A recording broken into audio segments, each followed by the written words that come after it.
What's up guys, welcome to Vintage Genetics, where it is all about classic bodybuilding.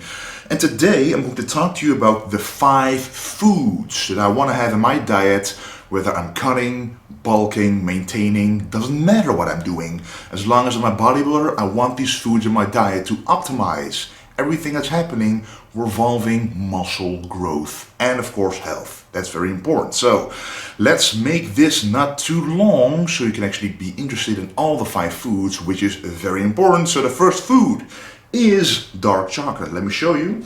The one that I use is this one right here. It's from Calabout Power 80, so it's 80% pure dark chocolate. The darker the chocolate, the more of the pure cacao is available in the chocolate, and the more of that is in there, the more flavonols are present. Flavonols are actually the natural occurring compounds within cacao that provide all the benefits. The milk chocolate, the white chocolate that you find in the supermarket, is pretty much useless. There's very little cacao in there. The percentage is like 10, 20, 30%, if that. So this is 80%, that's very important. Also what's important, if you want to make sure to have the right dark chocolate, try to find something that tells you that it's been minimally processed. Here you can see the temperature graph, and it tells you that it hasn't gone above 50 degrees Celsius, which is pretty low. So to make these dark callets, these are callets, so it's not a chocolate bar, it's not powder, it's pretty much dark chocolate drops. You can put it through your oatmeal, through your yogurt, or just eat them like this, but I like to put it through my food. They are only made to 50 degrees Celsius to process them into these callets. And that means that without a high temperature, most of the flavonols, the natural occurring compounds that deliver the health benefits, are still in the chocolate, and that's what you need. So they actually are very delicious. They are calorically dense, which is a very good benefit when you're bulking, but you only need 15, maybe 20 grams in the morning. You work out at around 1 or 2 p.m. Then you will reap the benefits of this compound as well, because you actually get a better pump. It produces extra nitric oxide, which makes you get better blood flow, and better blood flow means a better pump in the muscles. That's what we want when we are training. So dark chocolate, it is not a cheat food in my opinion if you keep the portions down. If you keep them like 15, 20 grams, maybe up to a max of 3 times a day. That is actually better, because then you get a more consistent dosage of the flavonols in your system. Then it's not a cheat food, it's actually a bodybuilding food that gives you many benefits. Another benefit that is still to be proven by science, but it is definitely in chocolate, one of the flavonols is actually epicatechin. The word epic is in this word, and that means that it's doing pretty amazing stuff.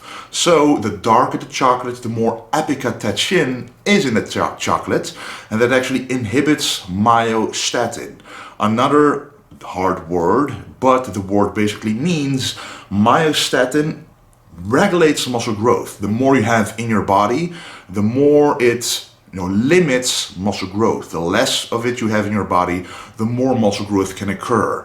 It is difficult to get a steady, blood concentration of this compound, but if you do, you will definitely reap the benefits of this amazing compound. Alright, the second food item is ginger root. Let me show you.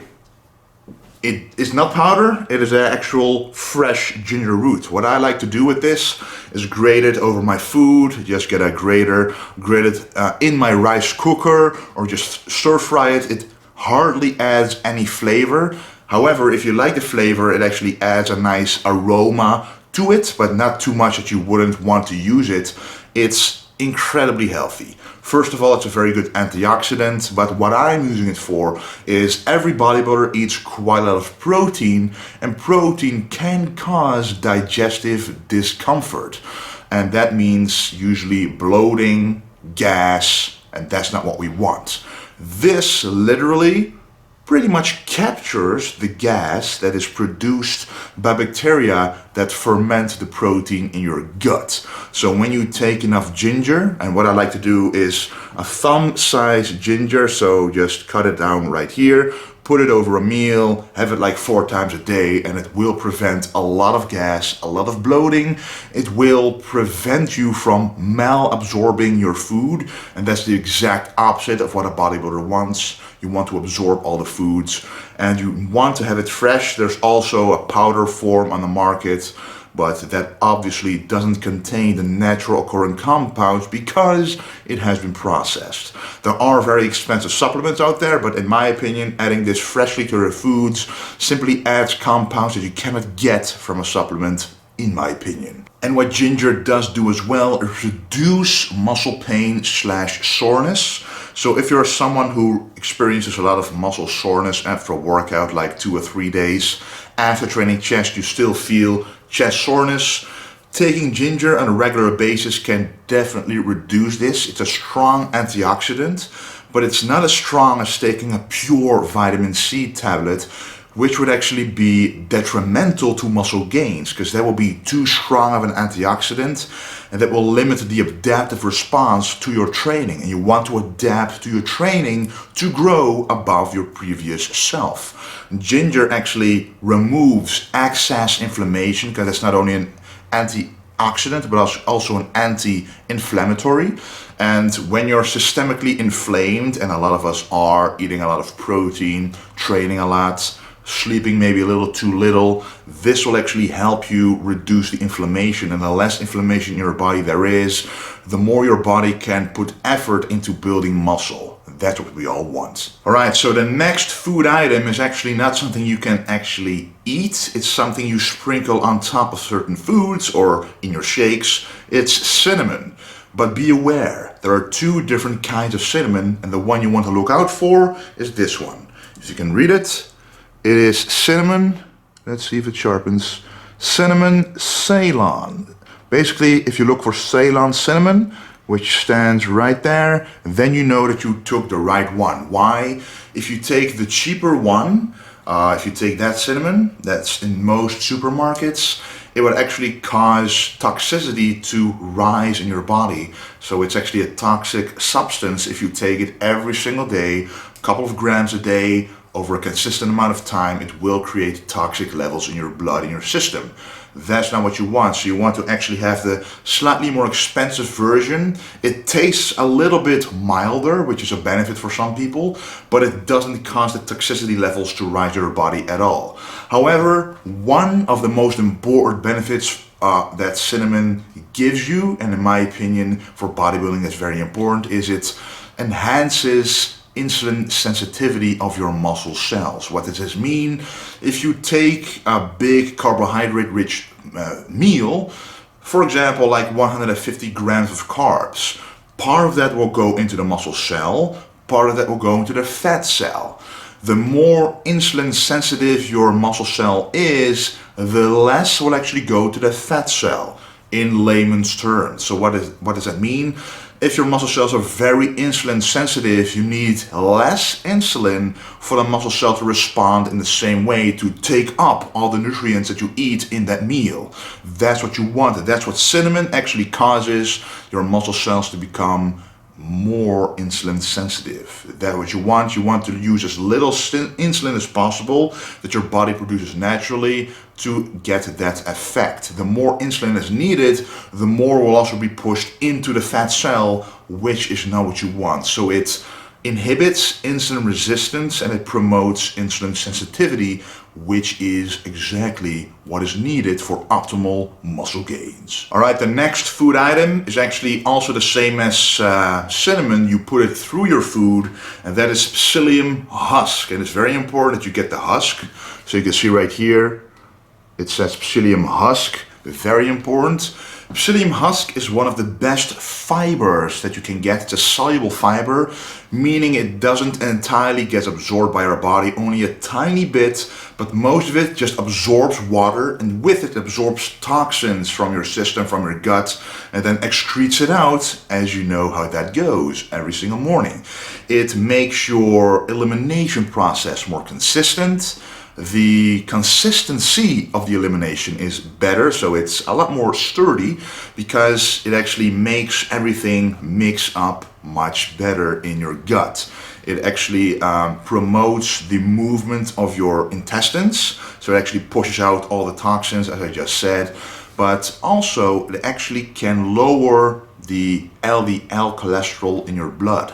Why? Because when you take this, it actually extracts some fatty acids and bile acids in your gut, extracts it, and then you excrete it, and your body still needs those bile acids to actually help digest certain fatty acids and fatty foods. So what it does do, the liver then takes cholesterol from the body to produce those bile acids. So it lowers literally the cholesterol in your bloodstream, which obviously for people with a high cholesterol level is a good thing. What I like to do with Psyllium Husk, I like to do 2 doses of 10 grams each day. Now obviously you can start with 10 grams once a day or 5 grams 2 times a day, depending on your body weight and how much protein you digest.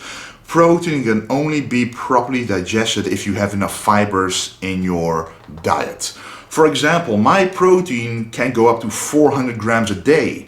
And there's no way I can eat enough vegetables that has enough fiber to accommodate with that amount. So I like to use 10 grams of Psyllium Husk through my oatmeal. Actually makes it a lot more, you can add more water, it puffs up the oatmeal a lot, so more volume, always an extra benefit. And I also put it in my last shake of the day or my last yogurt of the day, some 10 grams in there as well. Just drink it and it will actually, the next morning, prove to you that it really helps the elimination process of all the toxins and all the waste in your body. Okay, next up, not really a food item, but something that a lot of people have confusion about, and that is Himalayan salt, guys. Himalayan crystal salt. Look at the color of the salt. It is quite pink. Some Himalayan salts are a lot lighter than this. You can really see the dark patches in here. What this means is if you have regular salt, regular sodium, that's very white. When something is white, it's usually devoid of nutrients, just like white sugar is. So this has color. Where does the color come from? From other minerals that are accompanied with this salt. So not only the sodium, that's the salt itself, but also extra potassium, copper, iron, magnesium, you name it, that's all in here. Of course in trace amounts, but sometimes you only need trace amounts of these minerals for your body to properly function. Why that little? Because every single day it comes back into your diet, so you don't need to supplement with any of this usually. So if you take this, it will actually prevent a lot of issues a lot of people have. First of all, a lack of energy, especially when cutting for a contest, when you're in a contest prep. People like to lower their salt by quite a lot, but salt actually is the primary driver of keeping your muscles full, hydrating your muscles, which, I cannot even explain to you how important that is, because muscles are mostly comprised of water. When your muscles are not hydrated, what happens? They are actually going into a catabolic state, which means muscle breakdown. That's the opposite of bodybuilding, guys. So when the carbs are low, no water can be pushed into the muscle, at least not as easy. So salt is one of the main drivers that helps getting water and hydration into the muscle. So that's the first benefit. It will also give you a lot of energy when working out, accompanied with an enormous pump. Who doesn't like an enormous pump in the gym? So some of the other food items that I just noted, like the dark chocolate, will also enhance the pump, but nothing increases the pump as much as taking half a teaspoon of this right before training. That sometimes when you're in a pre-contest stage, you take out the pre-workout, you take out all the chemicals basically, and you stay with the natural food sources, so you actually don't have a lot of water retention. Again, this will then give you an enormous pump without the need of a pre-workout. And on top of that, if you take this regularly, some people are afraid you will get water retention because you take in more salt. But the more salt you take in on a regular basis, the less sensitive you will be to salt and the less water you will retain. So a lot of people are confused by this. They think the more salt you take, the more water you actually retain, but the opposite is true. If you do it consistently, your body will excrete out the extra water because it realizes it doesn't need to hold on to it, because the water holds on to the salt usually, because your body likes to hold on to important minerals like this.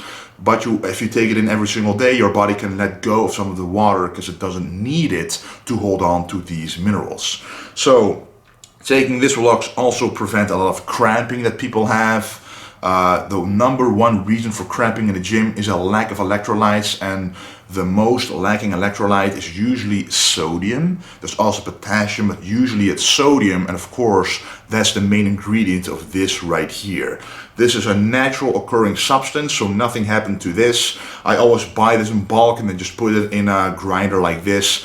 Grind it like 4 to 5 times over every single meal, and the meal before the workout I grind it a couple more times to create that extra pump in the gym, which is what you need for a maximum hydration of the muscles, for maximum hypertrophy, aka muscle building. Alright guys, I hope you enjoyed this video. These are just 5 of the many foods that I like to eat, but I think these 5 are very important.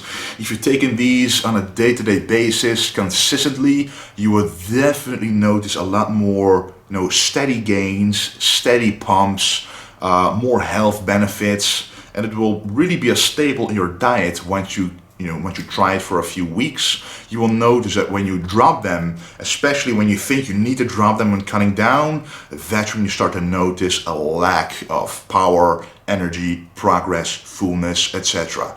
Keeping all these in will keep you, saturated with bodybuilding greatness. Anyway guys, I want to thank you for watching, and don't forget to stay golden.